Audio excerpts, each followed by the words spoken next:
那上一堂课呢，我们上到第86页的地方，就是86页的最后一段，讲到说又从所知分类有多种，善恶无记三者，就是它所知的分类呢，可以分为说像善恶无记这三种。那这个又呢，就是从之前说所知除了分为常无常这种分类之外呢，那又可以像说分为像善恶无记这三种，或者是分为说有事的所知和无事的所知两种。或者说分为一和异两者，那或者说分为名相、性相这两者，那就是除了就是常无常之外呢，那还有多种的分类。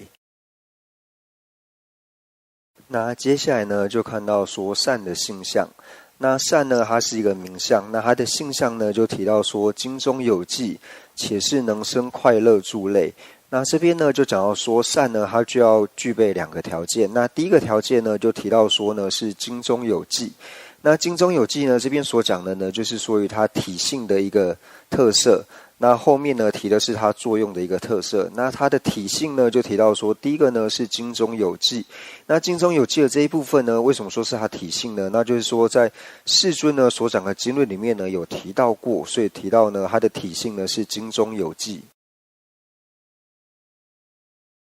那所以呢，在这两句话里面呢，那第一个呢就提到说体性的部分，善的体性呢，就是一定是它是透由佛经中所讲，就是佛有受记，或者说佛有提到过的。那它的作用呢，就是提到说它是能够生快乐的这种助类呢，然后称之为说是善的性相。就是说呢，它的作用呢，就是能够它的意手呢是能够产生善果和恶果里面呢，就是它的意熟是能够产生快乐或是痛苦里面，它能够产生快乐的这种助类呢，那如果是具备这两个条件的话呢，那它就是属于善。那这个呢，所以提到说经中有记，且是能生快乐助类呢，它就是善的性相。就是这边呢是提到说经中有记，且是能生快乐助类呢，是善的性相。那同样的呢，在有些经论里面呢，他提到善的性相的时候呢，他并不是放这个定义，而他是放说呢，就是在善恶无记三者之一，然后呢，它是治果能够产生快乐的助类呢，是所谓善的性相。那有同样是用这种方式呢来解释善的性相的。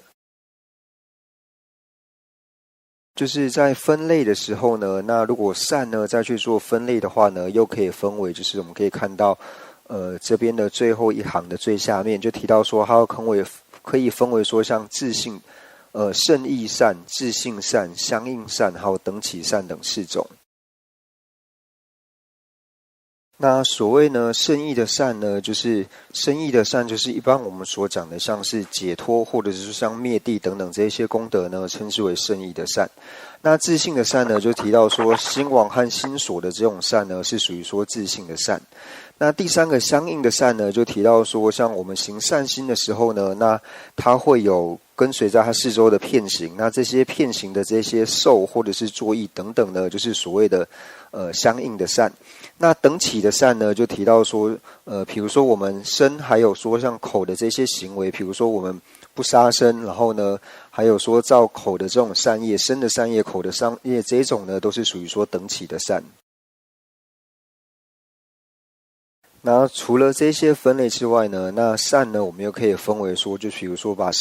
十不善的相反呢，就是所谓的十善。那这也是一种分类的方式。那或者说呢，我们会提到说，无贪的善根，或是无嗔的善根，或是无痴的这种善根呢，那这也是属于说善的一些分类。总之呢，善的分类有很多种。那我们在这边呢所立的善的定义呢，就是提到说经中有记，且是能生快乐的助类呢，那是善的形象。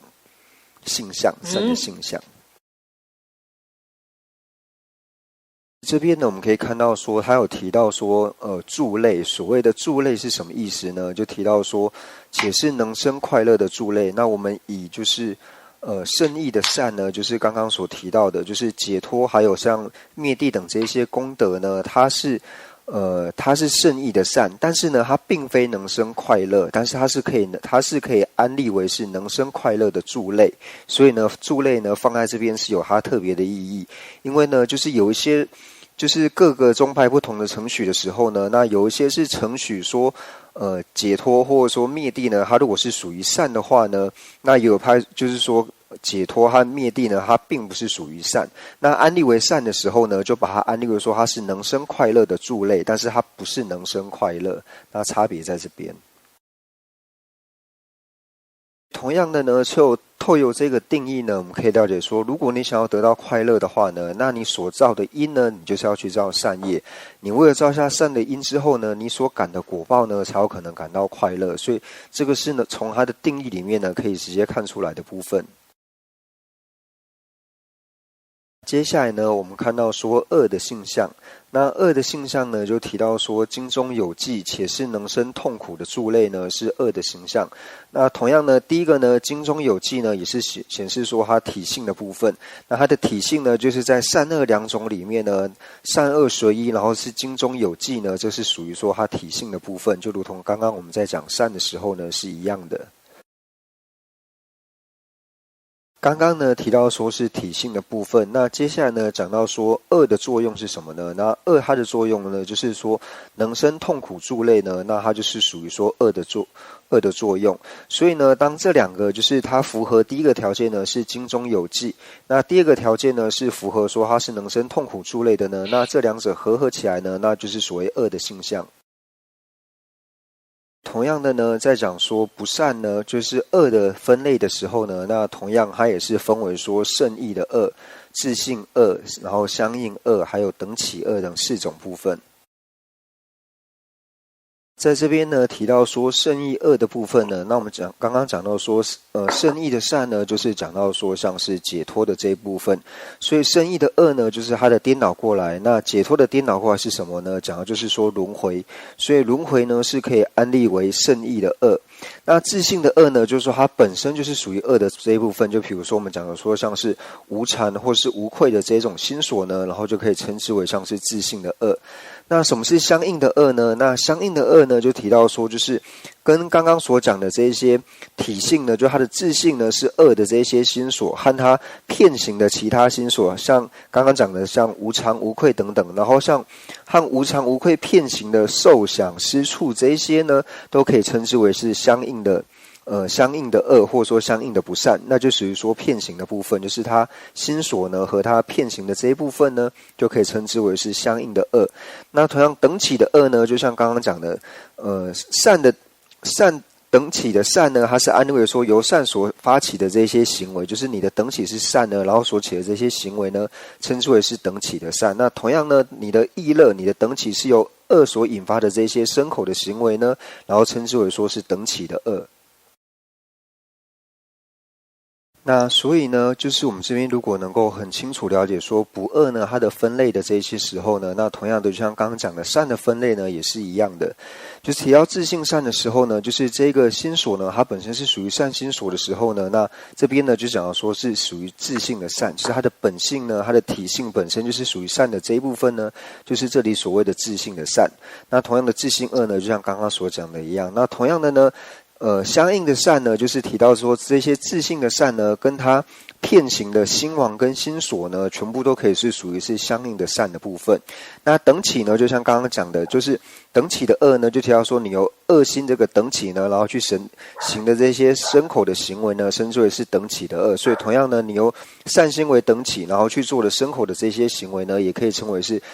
等起的善。那这边呢，主要是讲分类的部分。那这个分类呢，是属于说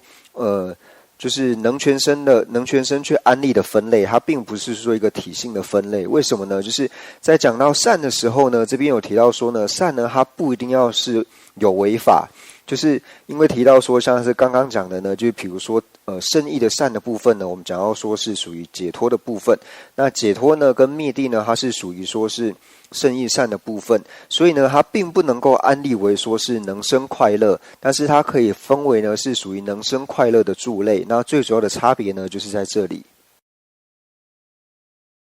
同样的呢，刚刚讲到说解脱呢是属于圣义的善，那同样的呢，轮回呢它也是属于圣义的恶。它是否是恶呢？这个其实是有待讨论的。就是我们也可以知道，其实并不是所有的轮回呢都是恶的，所以它这边呢也是同样，它并不是放在说体性的分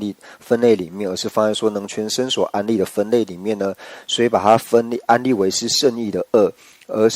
并不是说它是真正的这种恶，因为它轮回本身呢是有善也有恶的。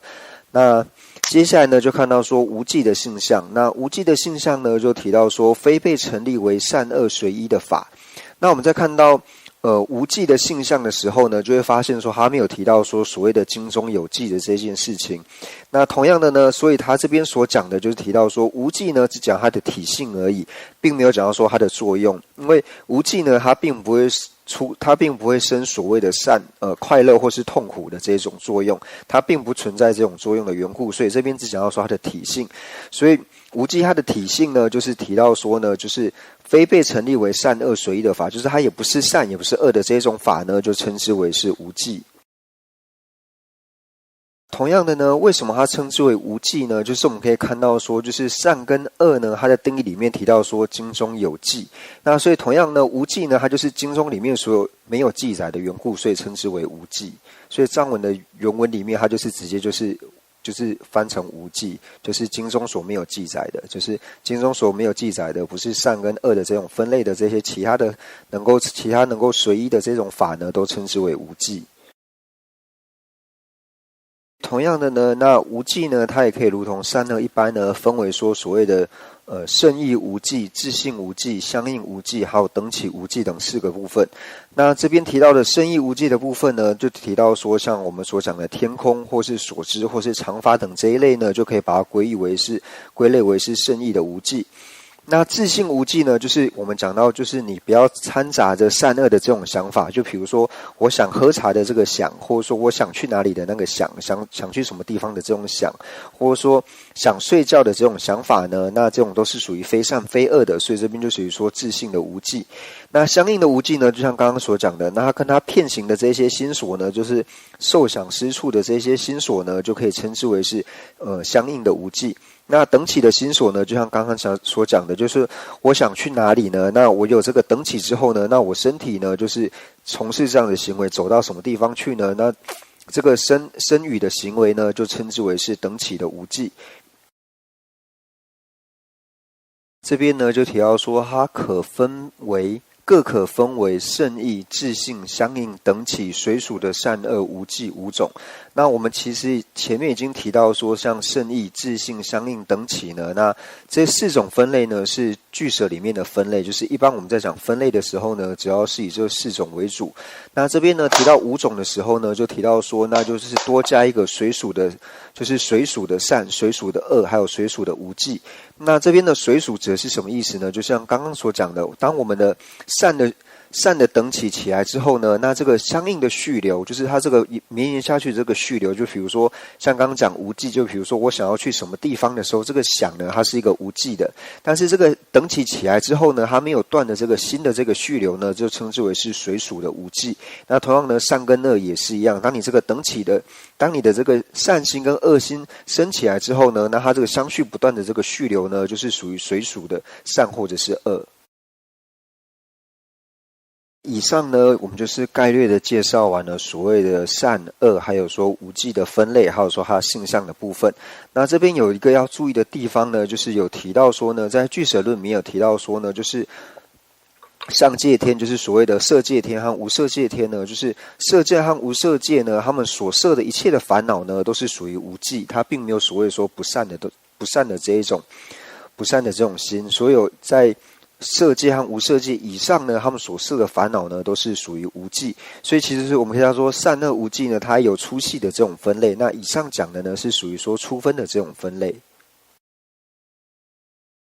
那接下来呢，我们看到说第2个分类。那第2个分类呢，就提到说有事的所知和无事的所知。那什么叫做有事的所知呢？就提到说它的性相是有事耳，又是康为觉知境的同位。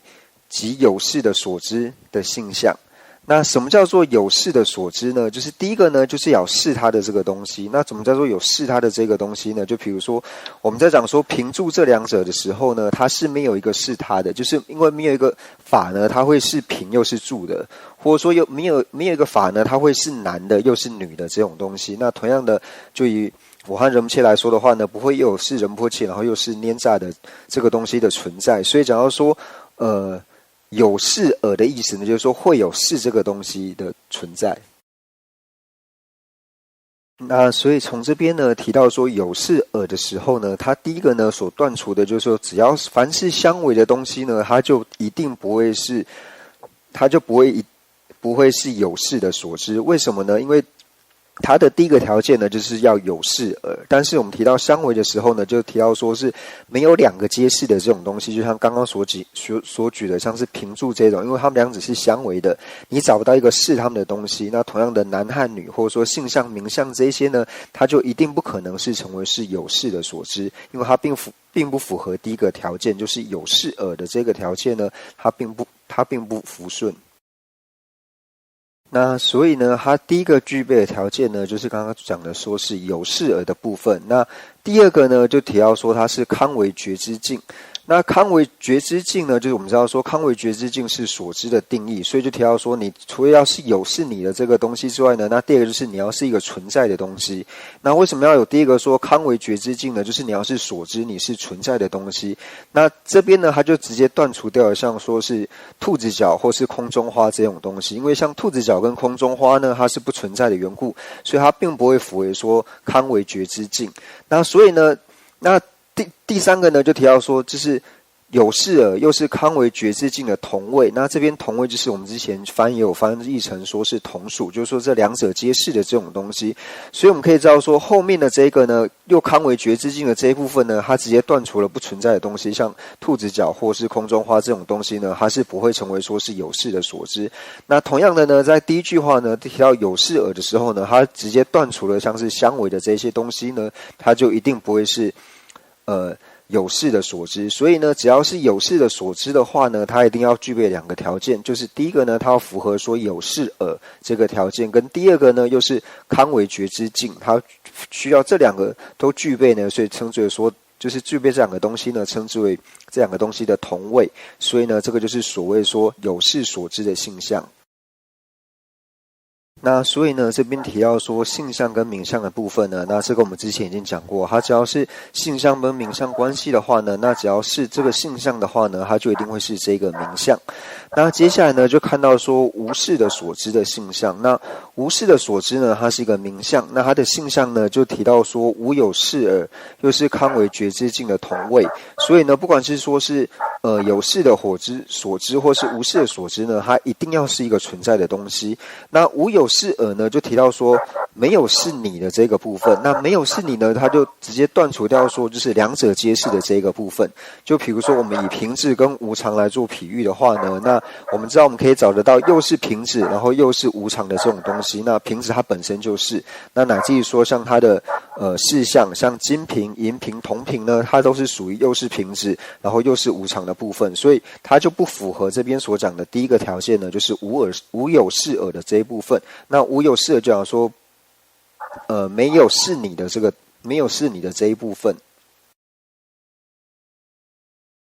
同样呢，他这边也提到说，又是康为觉知境，所以就提到说呢，它一定要是所知是存在的东西。所以像刚刚我们所讲的，像是兔子脚，或者说空中花，或者说使女的小孩这一种呢，它是不存在的。所以因为你不存在的缘故呢，所以就不会有是你的这种东西。所以它是符合第一个条件，无有是耳，但是它不符合第二个，就是又康为觉知境。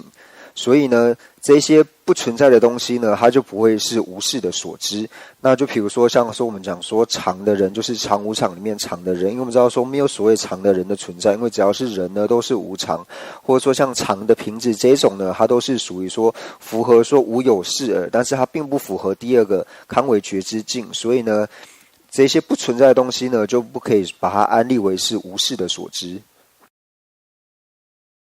所以呢，在这边为什么特别都要讲两个，就是想要说像是有是耳，那又是无有是耳，就是要把它这两个呢，就是并不是说你只要是存在的话呢，你就一定会是无有是耳，或者说你只要是存在的话呢，就会是有是耳的这种东西。为了区分这两者的差别呢，所以把它这两个特性呢分别指出来之后呢，然后提到说是这两者分别的性相。柱类它其实是一种，就是辩论要把你的那个过失切掉的部分，但它就是辩论的过失，就是过失，所以它要加个助类。就比如说，就像刚刚讲的嘛，就像说，所谓的解脱，解脱它是圣意的善，但是它是没有办法产生治果的，因为它是一个常法嘛。所以你如果不加助类的话，他们就会有过失，就辩论上会有过失，就是问你说，那解脱它是不是能够产生？它是不是能够产生快乐？那它如果可以产生快乐的话，那它是不是因？那它就不是无常了，它就不是常法，它就变成无常法。所以为了断除这个过失的缘故，所以就要加上助类。这个尤其到县官之后，常常会用到这个定义，就是避免说词义上面的过失，它就会放上助类。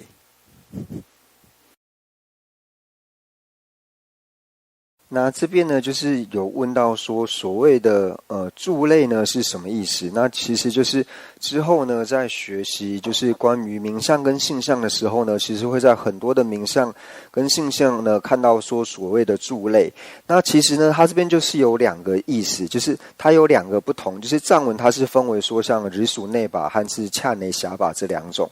那日属内把呢，就是一般我们所讲的助类。那助类呢，它最主要是属于说，就是在我们在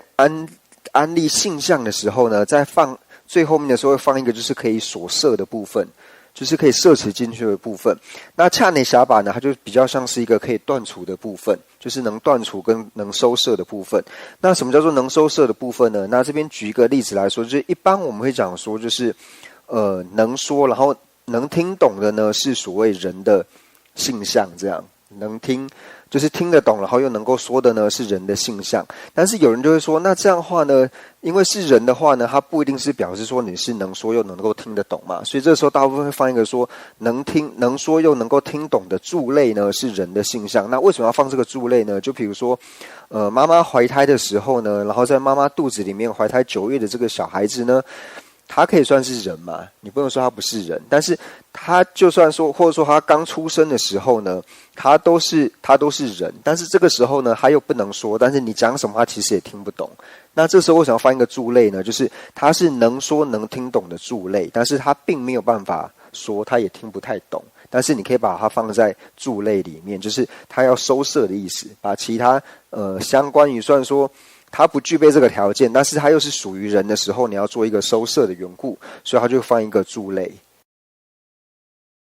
就是说他提到呢，这边讲到说助类呢，它就是能够收摄的意思，就是把非属于这，就是看起来好像不符合它的定义，但是因为说它实际上是真的是属于这个，所以它可以把它收摄进来的。就以我们来说，一般我们在讲说台湾人呢，就是我们去理解台湾人的时候呢，就所谓你的父亲跟母亲呢都是台湾人，所以你生的小孩呢，我们就称之为台湾人，或者说像是藏人的话，就说他的父母都是藏人的缘故呢，所以小孩称之为藏人。但是在现在这个时代呢，就是其实你不一定要是具备这个条件，比如说你的父母亲他可以不是台湾人，但是你只要拥有台湾护照呢，就可以称之你为是台湾人的意思是一样的。所以助类呢，就是把看起来好像不符合这个定义，但是又属于是他的这一部分收摄进去的呢，然后加上助类这2个字。那所以呢，这边提到说，就是比如说善的性相里面呢，提到说竞争有纪，且是能生快乐的助类呢，那我们这边是放灭地嘛，但是灭地是否是属于善呢？就是在祖师里面各个祖师呢有一些承许的不同。那如果说是把灭地呢承许是善的这些祖师呢，那这时候他放上助类呢，就是刚刚好是可以成立的，就是它是经中有记，而且是能生快乐的助类。但是它本身呢并不是能生快乐，因为它是一个常法。但是为什么要放上助类呢？因为你已经承许说灭地是善了，所以这个时候呢就放上一个助类。那或者是放一个大家更好理解的呢，就比如说我造了善业之后呢，然后你确定说它在下一秒它会被我们所造的嗔心所摧毁的这种善根呢，那这个时候呢它也是经中有记，然后它是能生快乐的助类，但是它不是能生快乐，因为你确定说它下一秒它就会被嗔心所破坏的缘故，但是它还是可以放为是经中有记，而且是能生快乐的助类，所以它还是属于善的部分。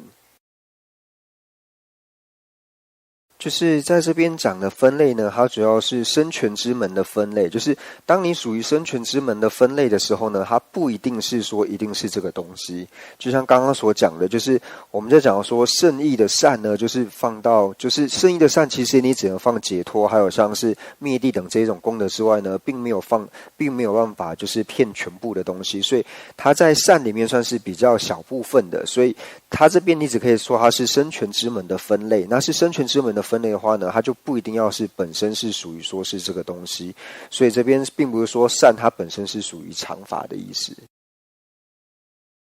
就是在这边解释的部分呢，它主要是以就是我们现在所学的这本经论，它主要是以福称大师的经论呢做一个基础。但是人们却说他本身在学习的时候呢，他们学的经论是以法幢大师所写的就是以法幢大师所写的经论为主。那在法幢大师所写的经论里面呢，它是完全不承许有说是无为法的善行这种东西的。只要是善行，它一定是有为法，不可能是无为法。那这边为了说，就是因为随顺于就是像福称大师所做的解释的时候呢，所以是用这种做解释。但是在解释的时候有提到说，它是生权之门的分类，所以是生权之门的分类的时候呢，它不一定要是这个东西，就是它是可以分为这几种，但是所分的分类呢，不一定要是所谓真正的善或是真正的恶这样。就算是说以这一本经论来讲好了，就算是把它说善呢，它有分为说像是常无常，就是直接以这个概念来理解的话呢，也是没有关系的，因为它跟善法分为说常无常这两者呢，跟我们说所知分为常无常这两者呢是完全不一样的概念。因为在所知分为常跟无常的时候呢，你并没有办法去比较出一个说常法比较多，或者说无常法比较多。基本常法跟无常法它的种类就是你去细算的话呢，其实是差不多的，基本上它是一样的。但是我们可以知道说，就是在安利善的时候呢，那善里面它去安利所谓的常法的时候，其实你也只能够安利到说所谓的灭地或者像解脱这两个东西之外，其他的一切呢都是无常法。所以我们以就是百分比去说的话呢，它属于常法的部分其实只有1%，那99%都是无常法，所以你还是可以把善呢安利成是无常法。接下来呢，我们就看到一还有义的性相。那一的性相呢，就提到说呢，非个别的法。那义的性相呢，就提到说个别的法。那个别的法呢，跟非个别的法，就比如说我们举一根手指头的时候呢，那一根手指头这个讲的就是一，就是为什么呢？因为它是唯一，它没有办法再去做分别的缘故呢，所以它就是非个别。那非个别的意思，它也就是非义的意思，所以非义呢，它就是一的意思。所以提到说非个别呢，那这边特别注意说，为什么后面要加上一个非个别的法呢？就是提到法的时候，就表示说它是存在的东西。所以以上面的性相来看的话呢，你也可以解释说非个别与法的同位，你也可以做这样的解释，就是它是属于它又是非个别，然后又是法。那如果说不加上这个法的话呢，会有什么样的过失呢？就像刚刚所讲的，那不存在的这些东西，像空中花或者说兔子脚这种呢，它是非个别的。为什么它是非个别的？因为它没有办法再去分了，因为它本身就不存在，所以它是无法去再去分割的原因，所以它也是非个别，但是它是不存在的。所以如果你只放一个非个别不加法的话呢，它就没有办法成为一的性相。因为像刚刚讲的兔子脚或空中花这一些，它都是属于非个别，但它不是非个别的法。所以呢，这边就一定要发上非个别呢与法的同位呢，它是一的性相，就是我们这边所讲的非个别的法。那所以呢，这边就是看到一的性相的时候呢，就了解说一呢，它就是唯有一个的意识，它并不会有其他的东西，所以称之为一。所以在这边呢，就要了解到说一和体性一呢，这两者是有差别的。就比如说我们在讲说无常跟实物的时候呢，无常跟实物它是属于体性一，但它并不是一。那这个呢，我们就可以结合下面就是义的性相一起说，就是个别的法呢，它是义的性相。所以我们可以了解到说无常呢和实物呢，它是属于义的。为什么？因为它两者是属于个别的法，但是它是个别的法，但是它又是体性一。所以从这边我们就可以了解到说体性一和一的差别。因为如果你是要一的话呢，就是非个别法的话呢，它并不仅仅是说就是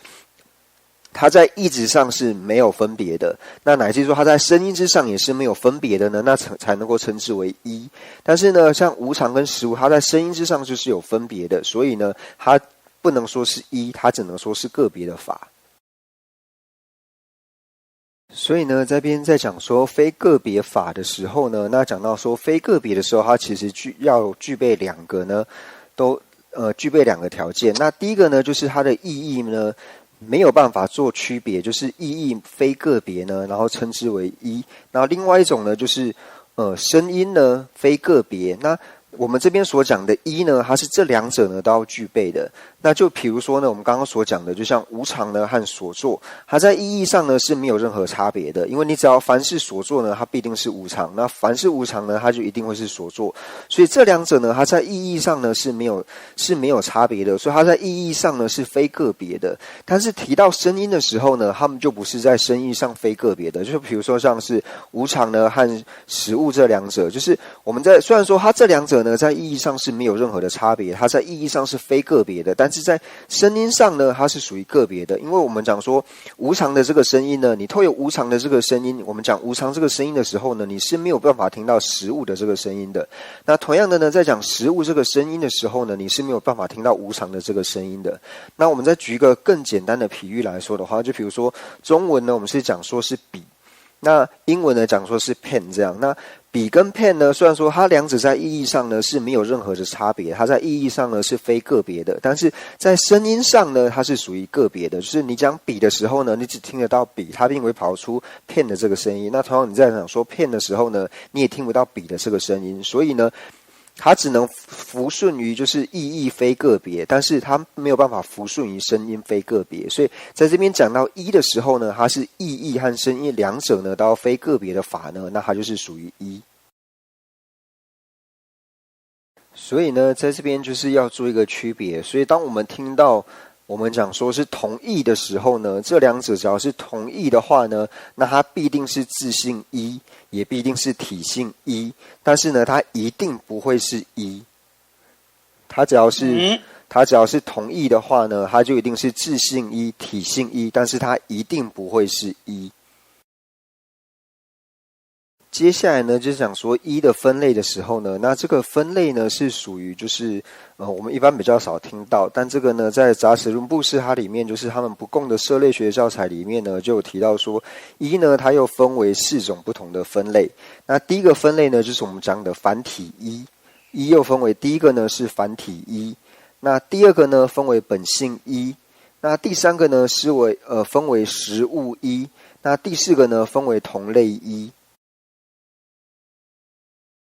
那所以呢，这边在讲说一的分类呢，讲到说繁体一，然后体性一、实物一，还有说同类一的时候呢，那其实呢，这个是像刚刚讲的，它属于生全之门的分类。所以在这4个分类里面呢，只有繁体一呢，它才是属于这边我们所讲的一，就是非个别法的这个一呢，是唯有繁体一呢，它才是属于这个非个别法的一。那其他后面所讲的，像说是体性一也好，或者说实物一，那实物一就比如说我们刚刚讲的说瓶子呢和实物，它是属于是实物一的这一种，所以还是具备2个东西，所以呢它一定不会是一。那同样的呢，同类一，那同类一就更好了解了，就比如说我们讲说像是各种不同的种类，比如说你是白色的马也好，或是红色的马也好，它都是属于说同类，它都是属于马的同类。所以在这4种分类里面呢，唯有繁体一呢是属于真正的一，那其他3者呢，它都只是属于生全之门的分类。那今天呢就先讲到这个地方。